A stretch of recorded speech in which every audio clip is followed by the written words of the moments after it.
ఆ కేఆర్ నాకు book fair లో పరిచయం మన పోయినసారి చెప్పిన బుక్ ఫెయిర్ లో నా దగ్గరికి వచ్చి మాట్లాడుతూ అంటే కథలంటే ఎట్లా రాయాలి కదా అన్నట్టు, ఇది కదా కథ రాయడం, ఇలా కదా నవల రాయడం అని తన అభిప్రాయాలు పంచుకుంటూ కథ విషయంలో, పుస్తకాల విషయంలో, రచన విషయంలో ముఖ్యంగా తను ఏమనుకుంటాడు, ఎలాంటి కథలు అవుతాయి, ఏ జీవితాన్ని మనం కథలు రాయాలి, ఇలాంటి అన్నిటి గురించి మేము ఒక అరగంట మాట్లాడుతున్నాం. అప్పుడు అనిపించింది అంటే నాకు చాలా నిజాయితీగా ఉండే మనుషులు అంటే ఇష్టం.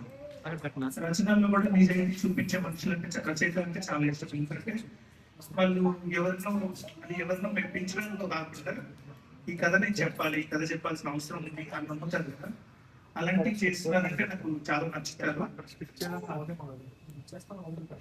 అప్పటి నుంచి నేను కేరళతో మాట్లాడుతున్నాను. ఈ లాంచ్ కి రావాలి అంటే నేను తన కోసమే నల్గొండ నుంచి వచ్చాను. ఈ పుస్తకం ఇంకా నేను చదవలేదు, బట్ దీని గురించి విన్నాను. దాంట్లో నేను ఒక నమ్మే ఫిలాసఫీ ఒకటి ఉంది, ఏంటంటే పుస్తకాలు మనకు ఒక చిన్న హోప్ ఇవ్వగలరు.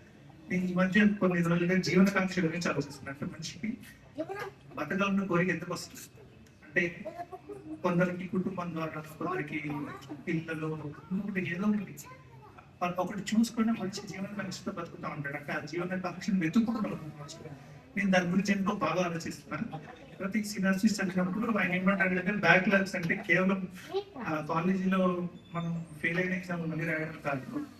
బ్యాక్లాగ్స్ మన జీవితంలో ఉంటాయి కదా, సెట్ బ్యాక్స్ కొన్నిసార్లు మనం వెనక్కి పడతాం. నేను కాలేజ్లో నెంబర్ 1 స్టూడెంట్, అసలు ఫెయిల్ అయ్యే అవకాశం లేదు, అంత బాగా చదువుకున్నాను. సో బ్యాక్లాగ్ అంటే నాకు తెలియదు. చాలా మంది మన ఫ్రెండ్స్ బ్యాక్లాగ్ రాస్తున్నప్పుడు నేను దీంతో వాళ్ళు ఆలోచించినప్పుడు ఇది ఎలాగైనా కొట్టాలి, ఇది అయిపోగానే ఇంజనీరింగ్ చేసి బయటికి వెళ్ళాలని ఆలోచనతో ఉంటారు కదా చాలా మంది. నేను చాలా సెట్ బ్యాక్స్ చూసినప్పుడు అప్పుడు అనుకుంటూ ఉంటాను నాకు మళ్ళీ సప్లీస్ వస్తాయి, అంటే అది సప్లీ లాగా నా లైఫ్ లో ఒక సెట్ బ్యాక్ వచ్చింది, ఇప్పుడు నేను సప్లీ రాసి బయటపడాలి అన్నట్టుగా అనుకున్నప్పుడు మేబీ అది ఆల్రెడీ ఫేస్ చేసిన వాడికి చాలా ఈజీగా ఉంటుందేమో అనిపిస్తుంది. ఆయన కూడా ఈ సినాప్సిస్ లో అదే మాట అన్నారు. మన విద్యార్థి జీవితంలో చూసిన బ్యాక్లాగ్ ని మన జీవితంలో వేరే వేరే దశల్లో చూస్తూ ఉంటాం.